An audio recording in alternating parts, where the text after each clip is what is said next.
दिखाई नहीं दे रही जी फिलहाल तो। अब देखिए।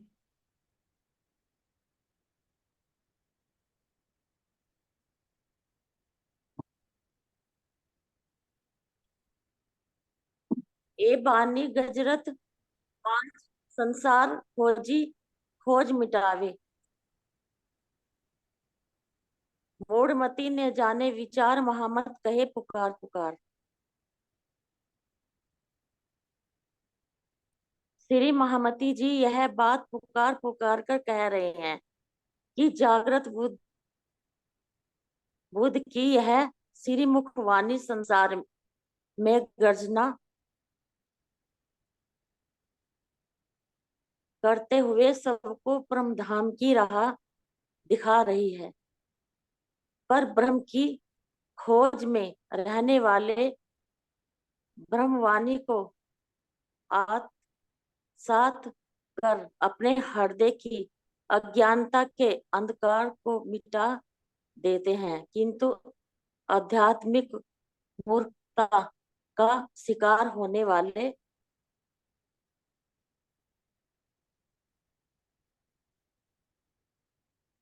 लोग इसको ग्रहण नहीं करते।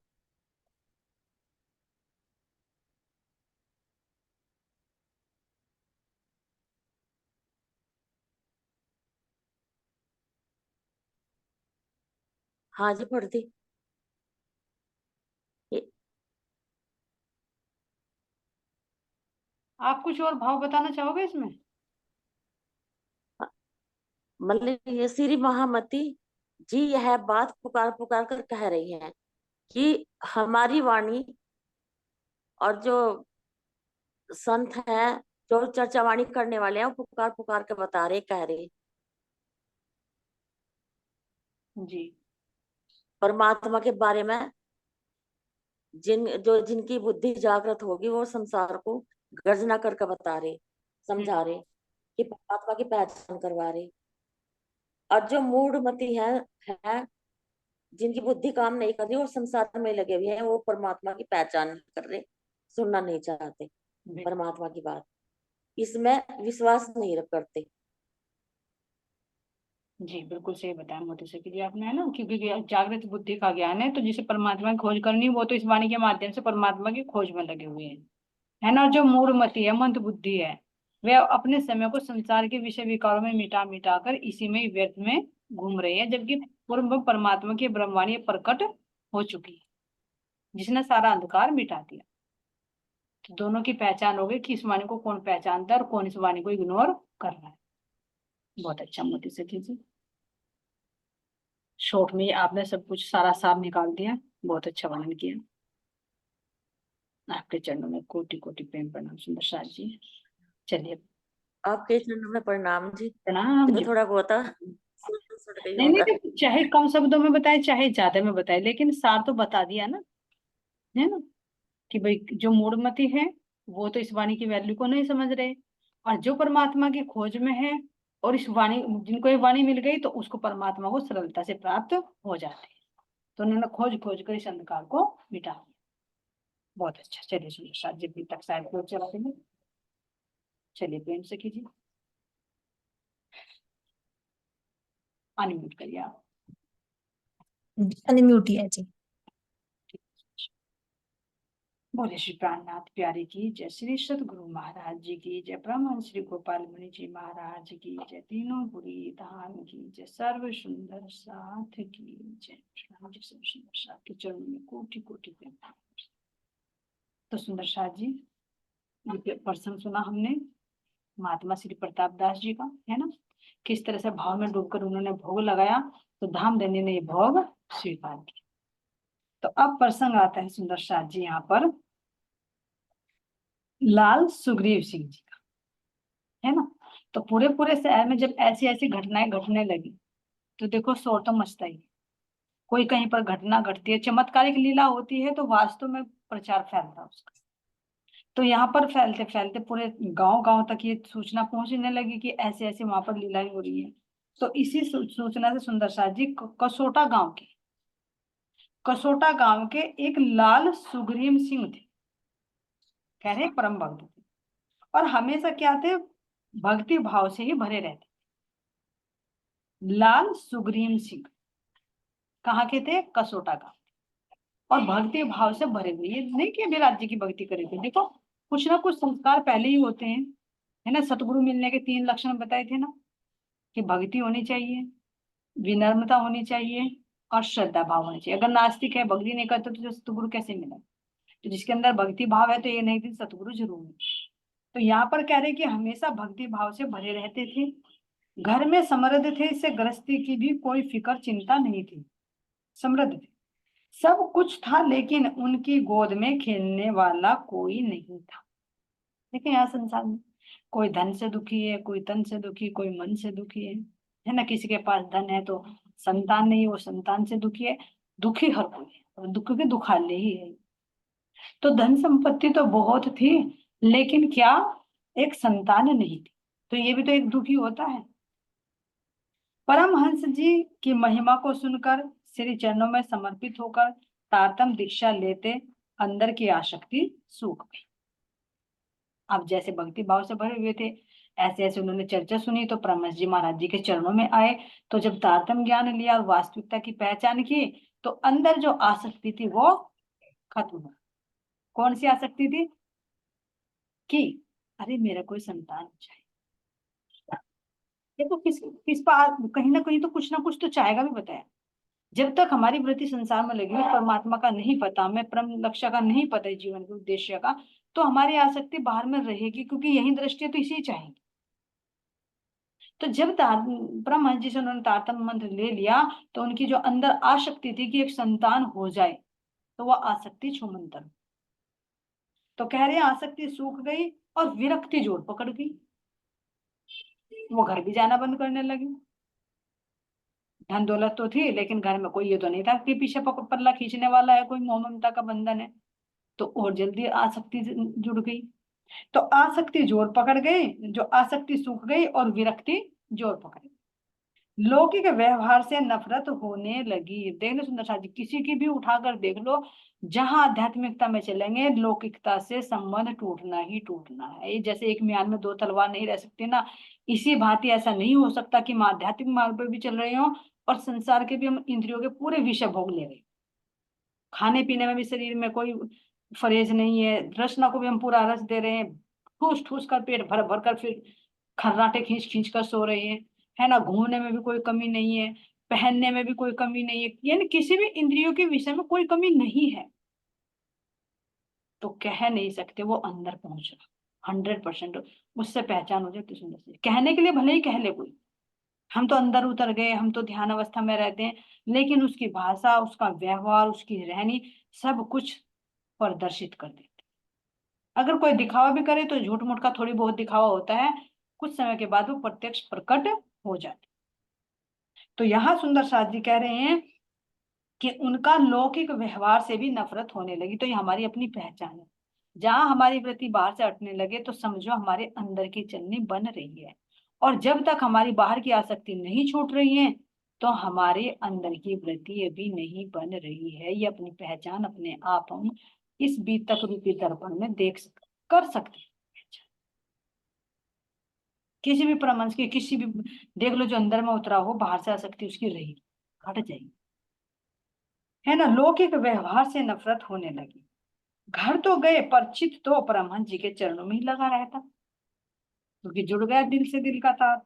घर में से जब जब जब भी आते, तब 8-10 दिन या महीनों तक महाराज जी के पास में, क्योंकि बाहर तो नाम मात्र के लिए जाते घर, लेकिन परमहंस जी के पास 8-8 10 दिन रह जाते, क्योंकि वहां पर आत्मा का हाल मिलता, है ना। आत्मा में विरह और वियोग की अग्नि प्रज्वलित थी।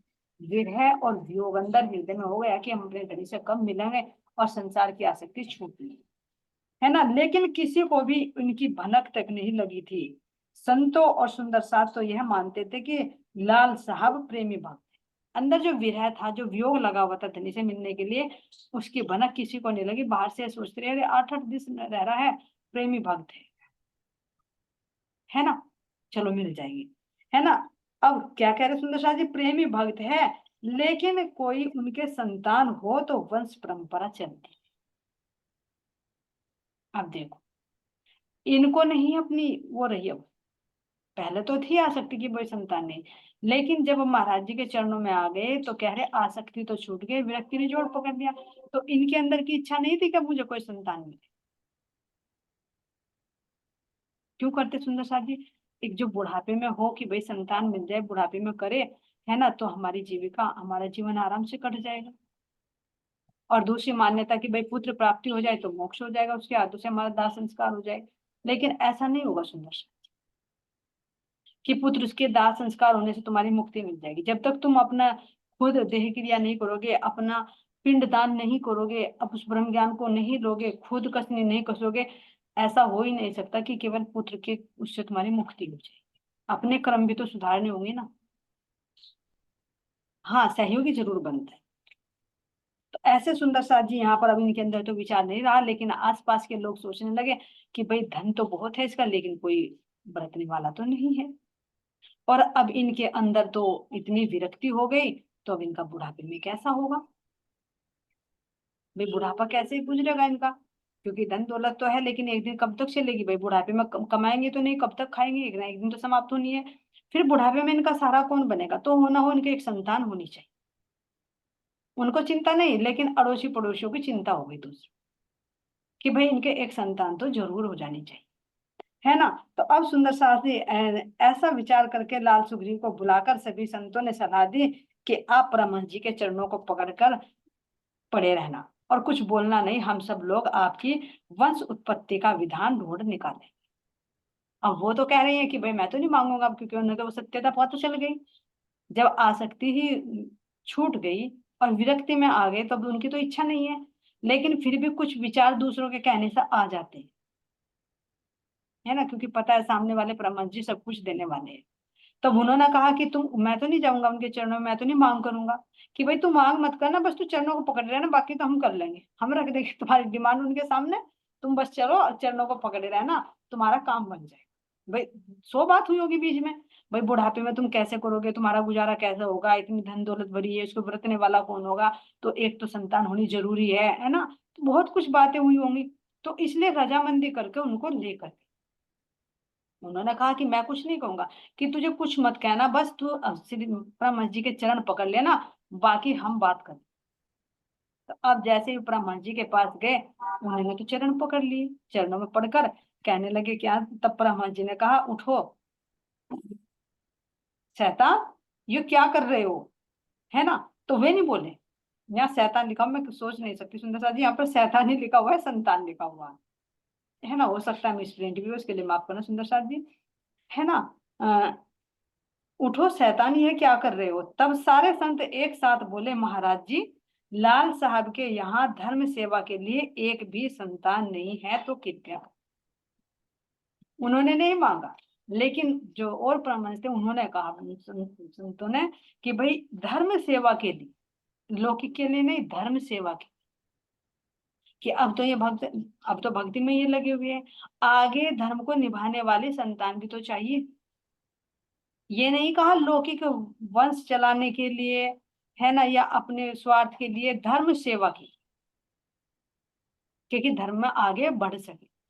कोई एक संतान नहीं है तो कृपया करे। तब महाराज श्री जी ने बात को समझते हुए कहा, उठो, आपको पुत्र प्राप्ति होगी। अब ब्रह्मा जी का तो एक भी वचन मिथ्या नहीं होता सुंदर साहब जी, है ना। क्योंकि पीछे देखो वही थे त्रिपाठी जी थे, मोतीलाल त्रिपाठी, वे बहुत गरीब थे, है ना। तो उनको कैसे कह दिया था कि तेरा कोई ढोर डंगर नहीं है, तो चिंता मत कर, कल तेरे बेटे का रिश्ता आएगा और इतना तुझे दान दहेज मिलेगा, फिर धन धान्य से परिपूर्ण हो जाएगा। तो यहाँ अब उन्होंने देखा कि भाई ऐसे हो सकता है, तो संतान भी मिल सकती है उनके आशीर्वाद से। तो इन्होंने कहा कि उठ, तुम्हें, आपको पुत्र की प्राप्ति होगी। और इस आशीर्वाद के पूरे 9 महीने के बाद लाला साहब के घर पर सुंदर साहब जी क्या करेंगे, इंद्रपाल नाम का एक बालक, एक पुत्र की प्राप्ति हो गई और उनका नाम रखा गया इंद्रपाल। अब सुंदर साहब जी कह रहे हैं यहाँ कि पुत्र प्राप्ति से अत्यधिक आनंद का वातावरण बन गया। अब जो आसक्ति हो गई थी, छूट गई थी, अब वो पुनः आएगी, क्योंकि एक बच्चे के रूप में वो बाहर आ गई, जो विरक्ति की तरफ को चल गई। तो यहाँ पर कह रहे हैं कि पुत्र प्राप्ति से अत्यधिक आनंद का वातावरण बन गया। काफी मिन्नतें करके परमहंस जी को अपने घर पर लेकर आए। भाई जब ये होता है अंदर में कि हाँ भाई हमारे सतगुरु महाराज जी के आशीर्वाद से हमें ये पुत्र प्राप्त हुई है, तो ऐसा नहीं कि वो लौकिक कार्यों में जाए। ध्यान देना, जब परमहंस के सतगुरु महाराज जी के आशीर्वाद से होता है तो वास्तव में वो पुत्र धर्म के ही लिए खड़ा होता है। और संतों ने यहाँ मांग भी किसके लिए? धर्म सेवा हेतु, लौकिक कार्यों के हेतु नहीं, धर्म सेवा के लिए। तो उनकी इच्छा हुई कि हम परमहंस जी को अपने घर क्यों ना लेकर आए। तो पत्नी को जब घर पर लेकर आए तो उनकी जो पत्नी थी उनको भी तारतम मंत्र दिलवाया और खूब प्रेम से संतोष सुंदर साथ जनों की सेवा की। और कह रहे सुंदर साथ जी कि उस दिन से आज तक उनके वंशज सेवा कर रहे हैं। आज भी फूल फूल 200 साल के आसपास ही हो गए, है ना, 200-250। तो अब भी जो उनकी पीढ़ी दर पीढ़ी है वंशज उनकी सेवा कर रहे हैं वहां पर। क्योंकि ये जो होता है, देखो पहले भी आया है कि पीढ़ी दर पीढ़ी जो जेनेटिक चलता है ना, तो उसमें 7 पीढ़ी तो लगती लगती है, चाहे वो अच्छे कार्य में लगे चाहे बुरे कार्य की तरफ हो, उसका असर रहता है। तो यहाँ जो मांग की गई सुंदर जी सामान्य नहीं है, वे भी फिर सतगुरु महाराज जी की सेवा में लगे। तो अब तक उनकी पीढ़ी सेवा कर रही है, उनके ऊपर महाराज श्री की पूर्ण कृपा बनी हुई।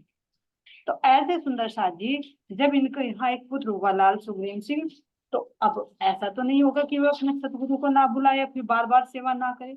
जब सेवा करेंगे, सत्संग करेंगे, तो उनकी सेवा को देखकर और भी लोग प्रभावित। अब परमहंस जी को अपने यहाँ घर बुलाना क्यों था? क्योंकि एक तो भाई उनके आशीर्वाद से पुत्र की प्राप्ति हुई है जो धर्म के कार्य में आ गए, ये नहीं कहा कि केवल लौकिक स्वार्थ के लिए। और फिर जब परमहंसों को अपने घर बुलाया जाता है, तो अगर एक आत्मा भी कोई जागृत हो जाए, है ना, कहीं भूली भटकी है, उस सत्संग से उस पर वचन को सुनकर जागृत हो जाए, तो भजन सत्संग भी सार्थक हो जाता है। सुंदर साथी, हमारे सतगुरु के चरण पढ़ना भी सार्थक हो जाता है। तो ऐसा ही हुआ यहाँ पर। ये तो हर्षोल्लास से सबको बुलाया, सबका भोजन प्रसाद कराया, परमहंस जी को अपने घर बुलाए, क्योंकि मुझे पुत्र रत्न की प्राप्ति हुई सतगुरु के आशीर्वाद से, है ना, जो सेवा कार्य में आगे बढ़ेगा। तो ऐसे ऐसे जब सत्संग होने लगा सुंदर साथ जी, तो इनके भाव को देखकर और सतगुरु महाराज जी की इस कृपा को देखकर, तो बिहरिया गांव के एक लाल बैजनाथ सिंह थे। ये लाल सुग्रीव सिंह है और ये लाल बैजनाथ, जो इनके सत्संग के प्रभाव से प्रभावित हो। ये देखना सुंदर साथ, है ना। तो उनके मन में भी परमहंस जी के प्रति आकर्षण पैदा हुआ। चमत्कार को देखकर तो जल्दी आते भाई, इतने दिन से, क्योंकि काफी उम्र के हो चुके थे, तो इनका पुत्र नहीं हुआ था, और अचानक सतगुरु महाराज जी के आशीर्वाद से हो जाना, तो एकदम चमत्कार को तो नमन होता ही यहाँ पर। इसलिए तो धनी देवचंद जी को पहला आड़िका लीला करनी पड़ी यहाँ पर, है ना। तो एक तो बाहर का पुत्र हुआ सुंदर सा जी, और एक होता है अंदर का ज्ञान, ब्रह्म ज्ञान होती है, वो जिस ज्ञान से मुक्ति होती है। बाहर से कहते थे कि बाहर के ज्ञान से होगी मुक्ति, बाहर के पुत्र से मुक्ति नहीं होगी। जो अंदर से ब्रह्म ज्ञान रूपी पुत्र प्राप्त होता है ना सतगुरु महाराज जी के आशीर्वाद से, उससे मुक्ति होती है। वो है असली ब्रह्म ज्ञान रूपी पुत्र जो हृदय में प्रकट होता है। तो ये भी परमहंस महाराज जी के आशीर्वाद से दोनों तरह से प्राप्त हुआ, उनको बाह्य भी और अंदर का, क्योंकि अंदर में भक्ति भाव हुआ और बाहर भी एक पुत्र प्राप्त हुआ। तो यहाँ पर सुंदर साथ जी अब जैसे ही उन्होंने ये चर्चा सुनने लगी गांव में, तो बिहरिया गांव के जो लाल बैजनाथ थे उनको भी बहुत प्रभावित हुई ये बात, और वे भी दर्शन के लिए आए। और उनके उपदेश को सुनने के साथ ही आत्मा जागृत होने से मन में वैराग्य उत्पन्न हो गया। ऐसे थे परमहंस, देखते ही मन में वैराग्य हो जाता है, तो चाहे कोई भी आए दर्शनों की। ऐसा सुंदर रूप था, क्योंकि इतना तप कर रखा है, इतना तेज है उनके अंदर, उनकी दृष्टि में इतना तेज है, उनकी वाणी में इतना नूर है, तो भला देखते ही क्यों नहीं असर करे। तो जो भी आता दर्शन करता उसके हृदय में तुरंत वैराग्य उत्पन्न हो जाता। तो कह रहे हैं सुंदर साथ जी यहाँ पर, यह देखकर महाराज श्री जी बोले, अब वैराग्य तो उत्पन्न हो गया, अब वैजनाथ जी के मन में भी ये आ रहा है कि मैं भी महाराज जी के साथ साथ में, लोग घर में ना रहूं। जैसे अभी इनकी अवस्था हो गई थी था कि भाई मैं तो 8-8-10 दिन वहां रहूं और कभी कभार घर में आऊं। तो महाराज जी ने क्या दे दिया? ये दे दिया पुत्र, अब तू थोड़ा सा इधर बोल। जैसे तो ना जब जैसे वैराग्य होता आता है ना, याद इंद्रावती जी का प्रश्न, जब उन्होंने 1700 में अपने आप को खूब तपाना शुरू कर दिया, खूब तपाना शुरू कर दिया, क्योंकि जो भाई थे गोवर्धन वे तो उनका तो शरीर छोड़ दिया था उन्होंने, है ना। अब अकेले पड़ गए तो अपनी कसनी कसने लगे, मुझे क्यों नहीं परम धाम दिखता, आपको तो दिखता है। तो धनी ने क्या किया, चलो जाओ माया में लग, तो भेज दिया अरब देश में कि वहां जाओ। पता था उनको कि उसका पैसा काम नहीं आएगा, लेकिन फिर भी भेजा उनको, और 5 साल लगवा दिए वहां पर, क्योंकि अब इस समय नहीं आना था कि उनको परम धाम दिखे, है ना। तो भेज दिया अरब देश में कि जाओ खेता भाई के यहाँ से उसको बुलाकर लेकर आओ, उसका धन है जो सेवा में काम आएगा। लगा दिया माया के कार्यों में। इसी तरह से यहाँ पर भी सुंदर सा, जब ये लाल सुग्रीव सिंह पूरे वैराग्य में उतर गए, अंदर उतरने लगे, आसक्ति बिल्कुल छूट गई संसार से, तो अंदर में ये था, रे कुछ भी होता रहे संसार का, मुझे नहीं चिंता। लेकिन वो माध्यम बना दिया संतों को कि भाई तुम इसके दिल में डालो माया, ये पुत्र की प्राप्ति करे। वो अंदर से कह रहे मैं नहीं मांगूंगा, अरे तुझे मांगने की क्या जरूरत, हम करे ना तेरे सिफारिश, बस तू चरण पकड़ लेना। अब ये देखना सुंदर सा जी, तो यहाँ पर ये विचार नहीं आ रहा कि शैतान क्यों कहा है, क्योंकि शैतान इसलिए हुआ क्योंकि जब हम सतगुरु से माया की कोई चीज मांगते तो उस समय हमारी शैतान वृत्ति तो होती है, ध्यान देना। क्योंकि यहाँ पर ये शब्द बहुत कचोट रहा है कि शैतान क्यों आया। ब्रह्मा जी ने कहा उठो शैतान, यह क्या कर रहे हो, यानी क्यों चरण पकड़ रहे हो मेरे, बाहर की माया के लिए। तो संतों को, उनके अंदर इच्छा नहीं थी, लेकिन संतों को माध्यम बनाकर उसके दिल में वो इच्छा डाल दी गई कि बस तू चरण पकड़ लेना, कह देंगे हम। तो क्या महाराज जी नहीं समझ रहे कि चरण क्यों पकड़ रहा है, दिल में तो कहीं ना कहीं अंश है ना। भाई अगर मैं कहूँ कि मैं नहीं कहूंगी, लेकिन तू कह देना, तो इच्छा तो मेरी भी है ना। नहीं तो मैं ये कहूंगी मैं क्यों चरण पकड़ू भाई, जब मुझे लेनी ही नहीं तो मैं क्यों पकड़ू। तो यानी जब भी हम सतगुरु के चरण पकड़ते हैं किसी लौकिक कामना को लेकर, तो वहां हमें शैतान की संज्ञा मिलेगी। है ना, तो ये ध्यान देना सुंदर साथ जी। तो ये कुछ ना कुछ कारण भी बनता है लौकिक इच्छा डालने, कि जब अंदर में उतरना होता है लेकिन कुछ हुक्म और होता है तो उसको बाहर डाल दिए जाते हैं, तो बाहर पुत्र प्राप्ति करा दी और उनको माया में व्यस्त कर दिया, चलो भाई तुम अब अपने पुत्र के साथ में लगो। तो मन में जो आसक्ति आ गई थी वो लगाव हो जाता है। बच्चे कहते हैं महाराज जी के फूल की माती होती है, परिवार रूपी बगीचे में जब सुंदर सुंदर फूल खिलते हैं तो तुम देख के कितने खुश होते हो। होता है सुंदर सा जी, बहुत। एक दो दिन किसी बच्चे के पास रहकर भी देखा, प्रैक्टिकल करके देखा, तो कुछ समय बाद ना उसी की आकृति नजरों के सामने आने लगती है, क्योंकि बच्चा एक निर्दोष होता है, उसके जो हाव भाव है ना, उसके अंदर बहुत आकर्षण होता है, वो बहुत खींचता है। निज विकार, उसके विकार तो नहीं लगते, बड़े के प्रति तो फिर भी कुछ हो जाएगा, इसके अंदर ये बुराई है वो बुराई, थोड़ा सा मन दूरी बनी रहेगी। लेकिन बच्चा एक निर्दोष होता है, मासूम होता है, तो उसकी तरफ को ज्यादा खिंचाव। तो ये सुंदर साथी दे दिया, लगा दिया, है ना। इसी तरह से अब यहाँ पर सुंदर शाह जी, लाला जो लाल बैजनाथ है, इनके मन में भी सदगुरु को देखकर वैराग्य हुआ। तो महाराज जी कह रहे कि इसको भी नहीं छुड़ाना, इसको भी माया में लगाना है। तो क्या कहते हैं यहाँ पर, दर्शन को आए सुनते ही आत्मा जागृत होने से मन में वैराग्य उत्पन्न हो गया। आत्मा जागृत होते ही, जब तक आत्मा जागृत नहीं होगी तब तक मन में वैराग्य नहीं आएगा। अभी बता देना, पहचान है जागृति। अब कह रहे हैं, यह देखकर महाराज श्री जी बोले, माया से तुम भागो नहीं, लेकिन माया में लिपटो भी नहीं, इसकी सावधानी। भाई तुम अपने घर को छोड़कर भाग रहे हो माया से, तो माया से भागो भी मत, लेकिन माया में रहकर तुम इसमें लिपटो भी नहीं। जो महाराज जी ने भी कहा कि जल में रहिए कोरे में कमल। तो दोनों तरह से शिक्षा दे दी कि तुम अगर सोच रहे हो कि माया को छोड़ छोड़कर मेरी शरण में आ जाओ, तो मैं तुम्हें निर्देश देता हूँ कि तुम माया में ही रहो, लेकिन माया को दिल में मत रखो। पीछे भी आत्म सुंदर सा जीवन है। उन्होंने कहा था ना, जैसे उनको कहा था कि तुम आनंद दास जी को, जो भद्र वेश धारण कर लिया था, तो उनको भेजा था कि तुम्हारा एक पुत्र था उसका तो देहांत हो गया, अब तुम्हारी गृहस्थी तो चलनी है, तो तुम जाओ वापस गृहस्थी। अब उन्होंने कहा कि महाराज श्री मेरे से क्या गुनाह हुआ, मुझे गृहस्थी मिल रहे कि गुनाह नहीं हुआ, लेकिन तुम्हारे यहाँ पर अभी ब्रह्म आत्मा का अवतरण होना है, जो तुम्हारी संतान होगी, तो इसलिए तुम्हें परिवार में आगे जाना होगा, संतान उत्पत्ति करनी होगी, लेकिन मेरा आशीर्वाद तुम्हारे साथ है, तुम माया में भ्रमित नहीं हो, माया तुम्हें लपेटेगी नहीं, और जैसे ही तुम अपने कार्य से फारिग हो जाओगे फिर पुनः तुम मेरे शरण में आ जाओ। तो ऐसे ही सुंदर साथ जी यहाँ पर इन्हें लाल बैजनाथ जी को भी कह रहे हैं कि तुम माया से भागो मत, और हमें भी कह रहे हैं माया से भागो मत, लेकिन माया से लिपटो भी, कमल मत, है ना।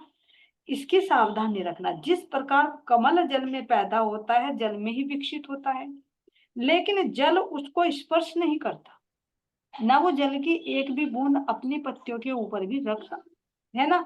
उसी प्रकार आप माया में फूलो फलो, लेकिन माया आपके हृदय में घर ना कर जाए, इसका ध्यान रखते हुए कमलवत जीवन जीना है। ये लाल बैजनाथ जी को महाराज जी ने उपदेश दिया, उनके साथ साथ में हमें भी शिक्षा दे रहे हैं कि कैसे रहना है, और कह रहे महाराज जी मान धाम धन नारी सूत इसमें जो ना आसक्त, परमहंस उनको जानिए जो घर में रहे जिनक। पहचान बता रही है, मान धाम धन नारी, चाहे तो मान हो, भाई समाज में तुम्हारा मान सम्मान है, उस मान सम्मान में भी मत फूलो, धाम हो तुम्हारा घर बार हो उसकी भी तुम में मत डूबो, तुम्हारा धन है उसमें भी मत डूबो, और जो तुम्हारे घर में नारी है यानी पति है पत्नी है उसमें भी मत डूबो। सूत पुत्र में, जो पुत्र है तो यही तो आसक्ति के कारण होते हैं। सुंदर साथ जी क्या कह रहे हैं, मान सम्मान, मुझे सब सम्मान दे मान दे, है ना। धाम मेरा घर अच्छा हो, ये मेरा है। धन जो तुम्हारे घर में धन दौलत है, तुम्हारी नारी पत्नी हो चाहे पत्नी के लिए पति, है ना, और तुम्हारा सूत यानी पुत्र, इनमें जो ना आसक्त, जिसमें इन सब में जिनकी आसक्ति नहीं होती, परम हंस उनको जानिए जो घर में रहे विरक्त, जो घर में ही रहते रहते इनसे विरक्त रहे, इनके मुंहों से इनकी आसक्ति से अलग रहे, तो वो परमहंस की अवस्था है। सुंदर शायद ये साक्षी मिल गई। ऐसा जरूरी नहीं है कि मरने के बाद ही परमहंस की उपाधि मिलती है।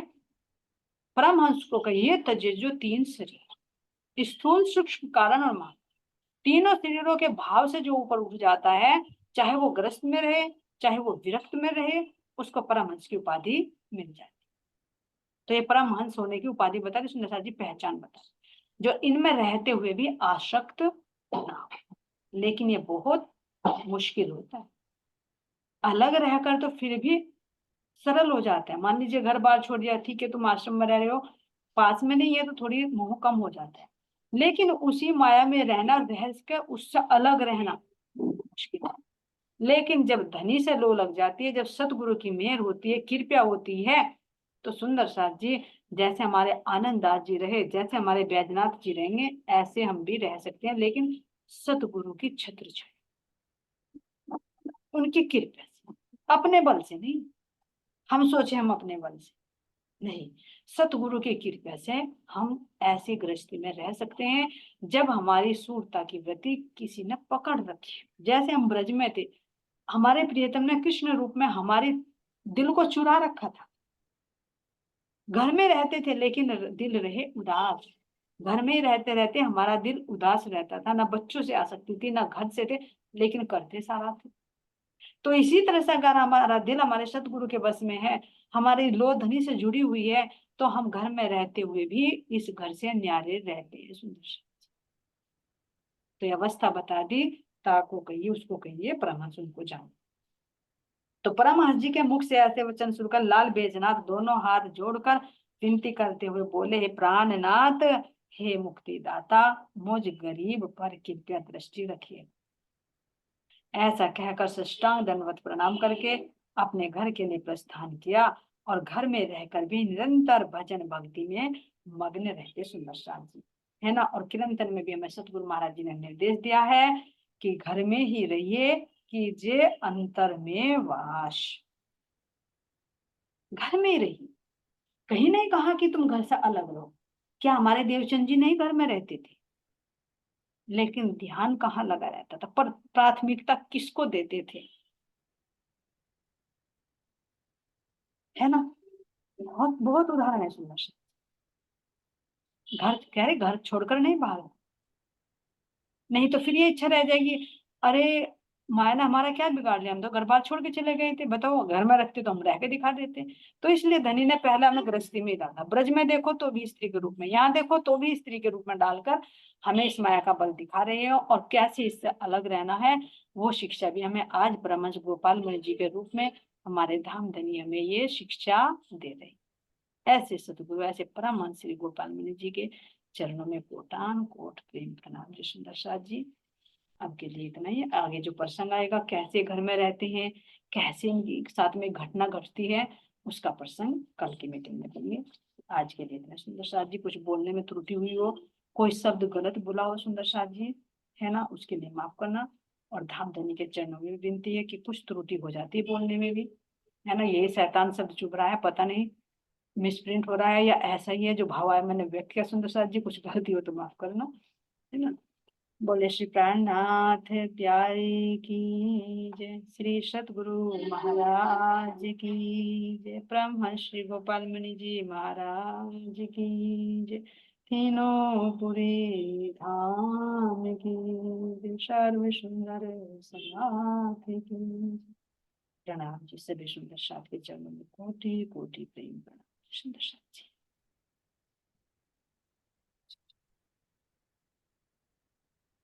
प्रणाम जी, सुंदर साथ प्रणाम सभी सखियों के प्रणाम चरणों जी, में प्रणाम सुंदर साथ जी, प्रणाम सुंदर साथ के चरणों में कोटि कोटि प्रेम प्रणाम जी। प्रणाम जी।